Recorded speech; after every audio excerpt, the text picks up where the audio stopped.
Introduction by Sharon Lechter. Outwitting the Devil is the most profound book I have ever read. First, I was incredibly honored when Don Green, CEO of the Napoleon Hill Foundation, trusted me enough to ask me to become involved in this project. And then I read the manuscript. I couldn't sleep for a week. Written on a manual typewriter in 1938 by the master himself, Napoleon Hill, this manuscript had been locked away and hidden by Hill's family for 72 years. Why? Because they were frightened by the response it would invoke. Hill's courage in revealing the devil's work around each of us every day, in our churches, our schools, and our politics, threatened the very core of society, as it was known at the time. When asked why the family had hidden the manuscript, Don Green recites the following inside story. It was the objections of Hill's wife, Annie Lou. She was secretary to Dr. William Plummer Jacobs, president of Presbyterian College in Clinton, South Carolina. Jacobs was also owner of Jacobs Press and a public counselor to a group of South Carolina textile firms. Jacobs hired Hill to come to Clinton to work for him, and Annie Lou did not want the book published because of the role of the devil. She feared the response from organized religion, and maybe for Hill's job. Even though Hill died in 1970, Annie Lou did not die until 1984.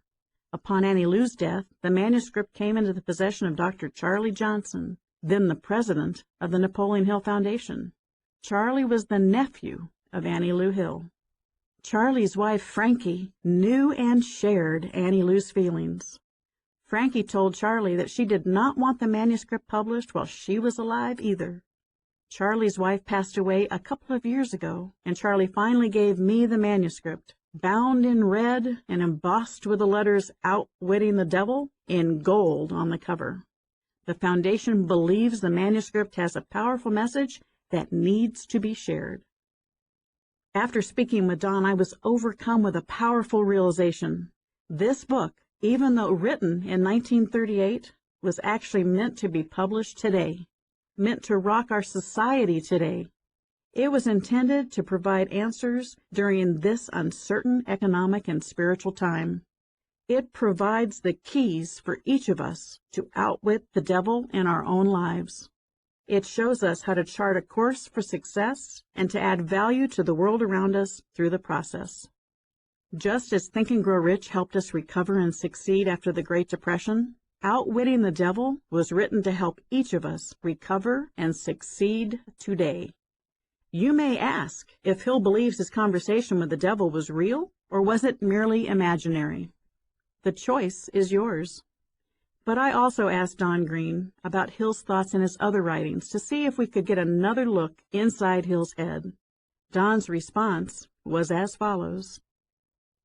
The use of imaginary conversations was not new to Hill. In 1953, Hill published How to Raise Your Own Salary, which was written as a conversation between Hill and Carnegie. Hill had actually interviewed Carnegie in 1908, and Carnegie died in 1919, well before its publication. This was not the first time Hill used imaginary meetings to convey what he was writing about. In Think and Grow Rich, Hill, writing about the Sixth Sense, wrote about his imaginary council meeting with the 9 men whose life works had been the most impressive to Hill. These 9 imaginary council members were Emerson, Paine, Edison, Darwin, Lincoln, Burbank, Napoleon, Ford, and Carnegie. Hill wrote in Think and Grow Rich that during his meetings with his invisible counselors, he found his mind most receptive to ideas, thoughts, and knowledge that reached him during these times when his sixth sense was activated. Outwitting the Devil was by no means his first time to write about religion. In fact, after he published Law of Success in 1928, he received letters of criticism about his stance on schools and religion. In Think and Grow Rich, in the chapter The 6 Ghosts of Fear, Hill wrote that fear of death, in the majority of cases, could be charged to religious fanaticism. Hill had much to say about religious leaders in this section of his classic bestseller. Hill had much to say about religion even in his Hill's Golden Rule magazine. He wrote an article, A Suggestion to Ministers of the Gospel, in which he admonished church leaders to teach their followers to practice harmony among each other. So the choice is yours. Did Hill actually talk to the devil, or is this a parable created to reach and touch your heart? Hill's unique style will pull you in and move you in ways you never thought possible. The words in this book are Hill's own. Since the original manuscript was quite lengthy, I edited with careful precision to preserve the profound impact of his message. I have kept his original language in place even when modern grammar may have dictated adjustments. In an effort to highlight certain issues, bring clarity to his words, and show how his predictions have become realities, I have added some thoughts throughout the manuscript. Please enjoy this powerful book and share it with your friends and family. The power in Hill's words can and will change your life. Sharon Lechter.